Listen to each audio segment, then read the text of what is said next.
Boa tarde, crianças. Boa tarde, família. Vamos estar realizando as nossas atividades de hoje? Vamos lá? Na atividade de hoje, na página 169 da apostila que foi para vocês, a primeira atividade está escrito lá, para saber mais. As medidas de comprimento são mecanismos de medição eficazes, uma vez que utilizam como recurso medidas convencionais, tais como milímetro, centímetro, metro e quilômetro. Lembra que na aula anterior a gente começou a usar unidades de medida de massa. Agora nós estamos utilizando a unidade de medida de comprimento. A unidade de massa que nós usamos, quilograma e o grama. Hoje nós vamos usar unidade de medida de comprimento, tá? Bastante atenção a essa questão. Vamos lá. Começando aqui nossas atividades, mostram aqui os predadores dentro da cadeia alimentar.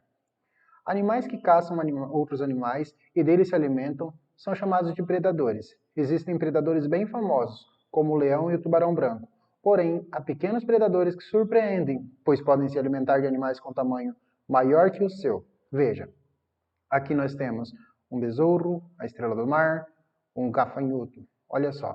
Esse besouro pode se alimentar de animais como salamandras e sapos. Seu comprimento, 17 milímetros. A estrela do mar se alimenta de moluscos, vermes e crustáceos. Seu comprimento, 25 centímetros.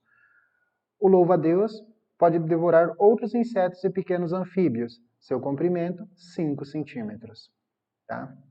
Deixa eu pegar minha caneta aqui para a gente ir adiante. Vamos lá. Na página seguinte, a gente tem algumas atividades para serem realizadas. Copie e marque o X apenas na medida mais adequada. Lembre que assim como a gente utilizou para a unidade de massa, se for um objeto muito grande, a gente não consegue pesar ele só em gramas. Pela proporção do tamanho do objeto, do tamanho do que a gente está pesando, a gente utilizava ou gramas ou quilos. Dependendo da proporção, tem unidades maiores, como a tonelada. Tá? Então, a gente usa a unidade conforme o tamanho, a dimensão do objeto ou daquilo que a gente está pesando. E aqui com a unidade de medida, o sistema é o mesmo. Para a gente medir, a gente usa a unidade de comprimento mais adequada. Vamos lá, questão.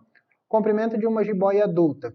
Nós vamos ter o comprimento de uma jiboia adulta em 2 centímetros, 2 metros ou 2 milímetros.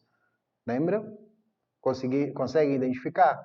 A jiboia é um animal grande, então a gente não vai ter uma unidade de milímetros. O milímetro é a milésima parte de 1 metro. Centímetro, centésima parte de 1 metro. E o metro, a cada 100 centímetros, nós temos 1 metro. Tá? Então nós vamos utilizar qual dessas unidades que é mais conveniente para nós medirmos o tamanho de uma jiboia adulta.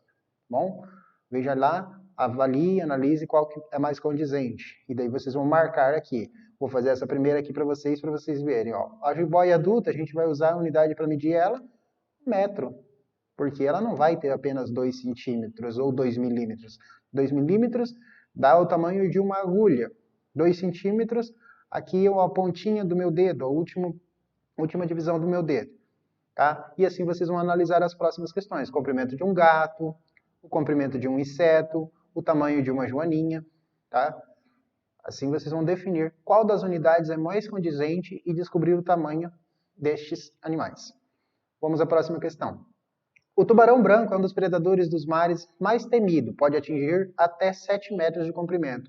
Qual é o tamanho do tubarão branco em centímetros? Olha só, você vai pegar os 7 metros e fazer a conversão em centímetros. Lembrem, eu falei ainda há pouco, cada metro tem 100 centímetros. Então, você vai multiplicar para saber o tamanho do tubarão em centímetros, tá bom? Vamos adiante. Dentre as serpentes predadoras, temos a sucuri e a jiboia. A sucuri pode atingir cerca de 800 centímetros, o dobro do tamanho de uma jiboia. Qual o tamanho da jiboia em metros? Como nós vamos fazer isso? Como nós vamos chegar a esse tamanho da jiboia em metros? Aqui nós temos a medida em centímetros. O que nós faremos? Sabendo que a sucuri pode atingir cerca de 800 centímetros, o dobro do tamanho de uma jiboia. Se a sucuri tem 800 centímetros e esse é o dobro do tamanho da jiboia, quer dizer que o tamanho da jiboia é a metade desse valor. Então, nós vamos dividir esse valor por 2, obter a metade dele e transformar aquele valor que nós teremos como metade dele, que nos dará em centímetros, transformar em metros.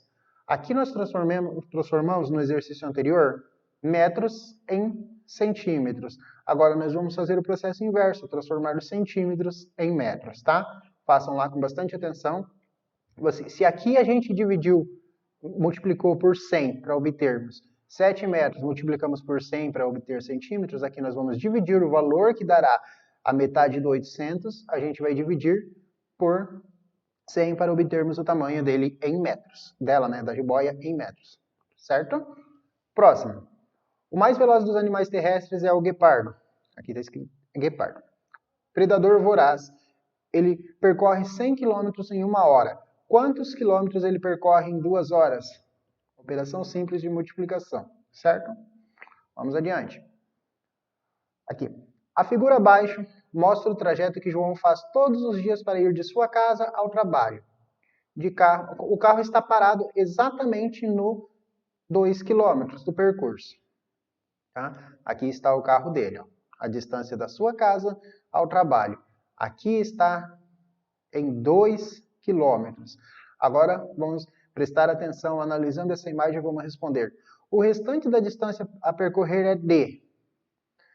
Se considerando que cada casinha dessa aqui, vocês vão dividir a quantidade. Ó, ele andou aqui 1, 2, 3, 4. Atingiu 2 quilômetros. Então, cada espaço desse aqui vai ter 500 metros, porque se nós dividirmos 2.000 por os 4 espaços, nós temos 500. Então, nós teremos 500 metros a cada traço desse aqui. Agora, vocês vão fazer. O restante da distância a percorrer é de... Vamos somar aqui até o final para ver qual a distância que ainda falta para ele chegar ao seu trabalho. Tá? E marcar a alternativa correta. Pedro e Camila são irmãos. Observe a altura deles. Pedro, 85 centímetros, Camila, 1,02 m. Quantos centímetros a altura de Pedro são menores do que a altura da Camila? Fazer uma subtração e obter o valor aqui, tá? Próximo. A professora pediu a João que usasse a régua para medir o tamanho do seu lápis.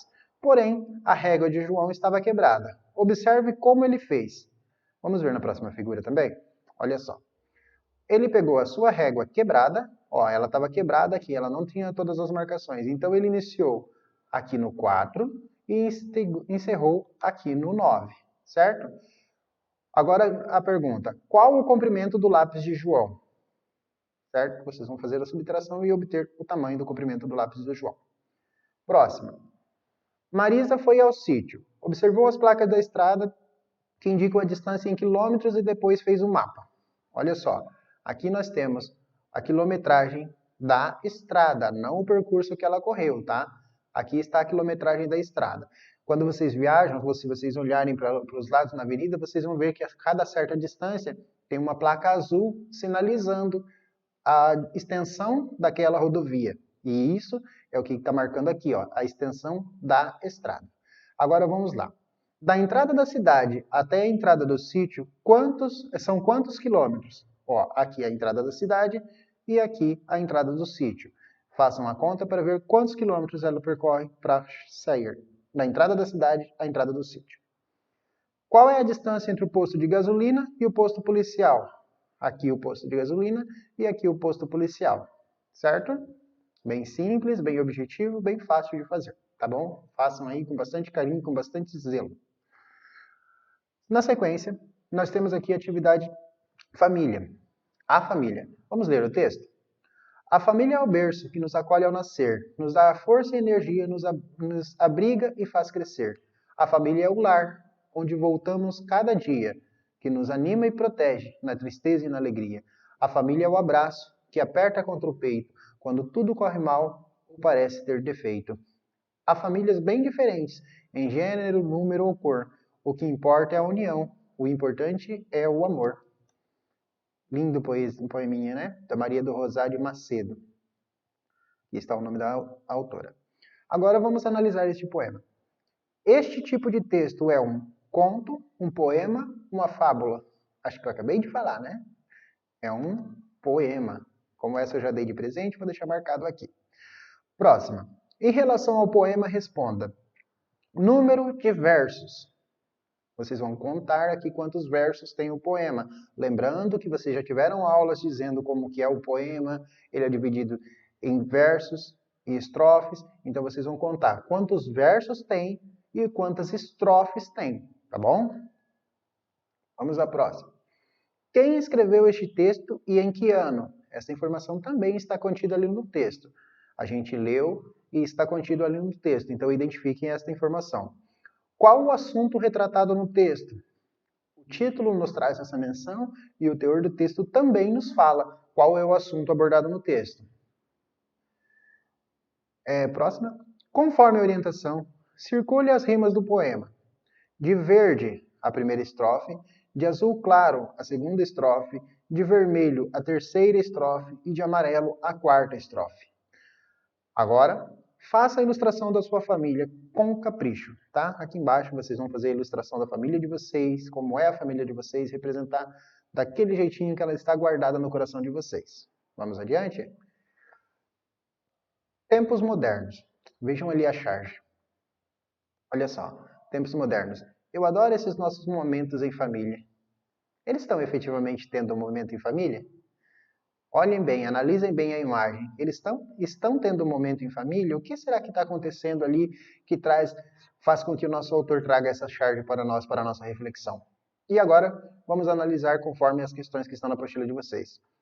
Este texto pertence ao gênero poema, jornal, fábula ou cartoon? Tá? A gente já estudou isso também, tá? Vocês já estudaram em outras aulas. Vejam lá e identifiquem qual é o gênero desse texto. Ele é um poema? Não, né? A gente acabou de ler um poema. É um jornal? É uma fábula? Ou é um cartoon? Pelos componentes, pelos elementos que compõem a representação em imagem, a linguagem verbal e a não verbal, nos trazem a concepção de que ele é um cartoon, certo? Agora vamos lá. Este texto está chamando a atenção para o uso dos eletrônicos até mesmo em momentos familiares, a propaganda da televisão, a pandemia do coronavírus ou o jogo de videogame. Qual é o elemento que ele está chamando nossa atenção? Analisem ali a imagem e marquem a alternativa de vocês. O que significa o termo tempos modernos presente no texto? Quando ele fala aqui de tempos modernos, se a gente for lembrar, você conversando com seus pais, eles vão te relatar que provavelmente quando eles eram crianças, não existia tanta tecnologia, as famílias não tinham tanta tecnologia dentro de casa. E isso é o que traz o título desse cartoon ser tempos modernos, porque os tempos mudaram, são os tempos presentes da nossa geração que está hoje abarcada com esse monte de tecnologia, com jogos, com computadores, com celulares. Então, isso vem remetendo a tempos modernos, tá? Agora você vai descrever aqui o que você entende por esses tempos modernos que o autor está relatando. Agora vamos a algumas atividades de matemática. Você sabia? O hábito de fazer ao menos uma refeição em família traz uma série de benefícios para a saúde física e emocional dos adultos e das crianças. E apesar de parecer apenas mais uma tarefa da rotina diária, esse momento tem grande impacto em diversas áreas comportamentais dos membros da família. Eu não sei vocês, mas eu tenho por hábito almoçar, pelo menos, em família. É difícil, a gente tem uma rotina acelerada, todos temos, creio que os pais de vocês também, por trabalhar, por estudar, enfim, a rotina se torna bastante acelerada e muitas das vezes fica difícil sentar em algum momento e ter essa refeição em família. Mas, como o nosso texto aqui nos traz, esse é um momento bom, traz benefícios à nossa saúde física e emocional, tá? E é importante nós fazermos. Mas fica mais como uma reflexão, que eu entendo também que as dificuldades que eu apontei aqui da rotina muitas das vezes nos impedem disso. Agora vamos lá. Vamos completar as pizzas abaixo de acordo com as frações. Olha só. Aqui a primeira fração mostra um meio, né? Então nós vamos completar metade da pizza. Metade tem recheio, metade não tem. Aqui vocês vão completar 1/3 da pizza. Aqui, 5/6, 3/4, 6/8, 2/8, 2/6, 2/4 e 4/6. E assim vão completar a pizza, rechear a parte que corresponde a essa fração. Certo? Vamos adiante? Frações próprias e impróprias. Tipo de frações. Frações próprias. O numerador é menor que o numerador. Olha só. O numerador, aqui em cima, é menor que o denominador. Tá? Quando isso ocorre, quando há essa composição, nós temos frações próprias. Frações impróprias. O numerador é maior que o denominador. Olha só. O numerador, 8, é maior que o denominador, 5. Tá? Aqui nós teremos aquele caso de dar uma fração, que se nós fôssemos voltar aqui na atividade anterior para representar, aqui, por exemplo, se o numerador fosse maior que o denominador, a gente teria que colocar uma outra pizza para completar a quantidade, tá? Então, por isso, essa variação e essa diferença. Ele dá além do denominador, perdão. Tá? E aí nós chamamos de frações impróprias. Agora vamos às questões. Observe as frações e faça o que se pede. Observem todas as que estão aqui. Circule de azul as frações próprias. Tá? Deixa eu pegar aqui um pincelzinho para vocês entenderem. Ó. Deixa eu mudar a cor dele. Vocês vão circular de azul as frações próprias. Frações próprias. Lembre que nós definimos aqui em cima, ó, frações próprias. O numerador é menor que o denominador. Essas são as frações próprias. Tá? Agora, deixa eu pegar aqui a outra cor para que vocês entendam. Eu não vou marcar ali embaixo para que vocês exercitem. Vermelho, as frações impróprias. Ó, frações impróprias. O que são as frações impróprias? Está aqui em cima. Ó. O numerador é maior que o denominador. Vou fazer uma aqui para exemplo para vocês entenderem. Ó, uma fração imprópria. Nós viremos aqui e circularemos essa aqui. Ó, ela é imprópria porque o numerador 16 é maior que o denominador 5. Tá? Agora eu vou fazer uma fração própria para vocês entenderem também. Um exemplo. Olha só, o numerador 2 é menor que o denominador 5. Então, ela é uma fração própria. E assim vocês vão proceder na realização desta atividade. Certo? Vamos adiante. Deixa eu trocar aqui a caneta. Olha só. Ligue as frações. Identificando aqui nessa imagem, nós temos o quê? Vamos fazer a primeira aqui. Ó. Nós temos pintado 1 de 4 partes. Então, uma de 4 partes está pintada. Então, nós vamos ligar essa fração a 1/4, que está aqui. Opa, perdão, errei. Deixa eu apagar aqui, que o meu cursor desceu para o lugar indevido. Ele caiu. Espera aí, que já vamos fazer de novo. Aqui, ó. 1/4. Aqui nós temos 1/4. Aqui, ó. 1/4, certo? E assim vocês procederão com as demais. Nós encerramos aqui as atividades de hoje. Agradeço pela atenção de vocês. Quero que vocês façam essas atividades com bastante carinho, com bastante dedicação. E até logo!